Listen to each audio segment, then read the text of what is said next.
বাজারে দেশি বালিয়া মাছ 1300-1400 টাকা কেজি হলেও সাগরের বালিয়া মাছ কিংবা তুলারডান্ডি মাছটা 600 টাকা করে কেজি। ওখান থেকে আমি 1 কেজির বেশি তুলারডান্ডি মাছটা নিয়ে বাজার থেকেই খালাকে দিয়ে কাটিয়ে বাসায় নিয়ে আসছি। তারপর খুব ভালো করে ধুয়ে নিচ্ছি।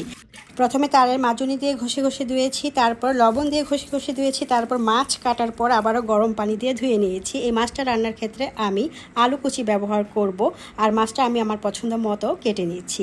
সব কিছু রেডি। চুলায় একটি ফ্রাইং প্যান দিয়ে কিছু পেঁয়াজ দিয়ে ভেজে নিয়েছি। একটা মশলা বানিয়ে নিচ্ছি, কাঁচামরিচ আর সরিষা একটু থেতো করে পেঁয়াজের মধ্যে দিয়ে একটু নেড়ে চেড়ে নিয়েছি। তারপর একটু পানি ব্যবহার করেছি যাতে পুড়ে না যায়। এবার তেজপাতা, ধনিয়ার গুঁড়া, হলুদের গুঁড়া, মরিচের গুঁড়া, আদা রসুন বাটা, লবণ দিয়ে খুব ভালো করে কষিয়ে নিয়েছি যাতে মশলা থেকে কাঁচা গন্ধটা দূর হয়ে যায়। তারপর আলু কুচি দিয়ে আমি ঢেকে রেখেছি।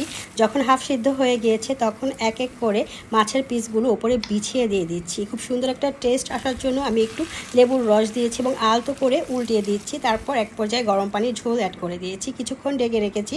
তারপর ঢাকনা তুলে আস্ত কাঁচামরিচ দিয়েছি সুঘ্রাণের জন্য, ভাজা জিরার গুঁড়া। সো এভাবে বাসায় একবার তুলারডান্ডি মাছ রান্না করে দেখবেন। আর কি সাগরের বাইলা মাছ কোনো অংশে দেশি বাইলা মাছ থেকে কম না। এবার রান্নার পর আমি খেয়ে নিচ্ছি। এভাবে রান্না করে কাউকে খাওয়ালে এবং নিজে খেলে এর স্বাদ অনেক দিন মুখে লেগে থাকবে।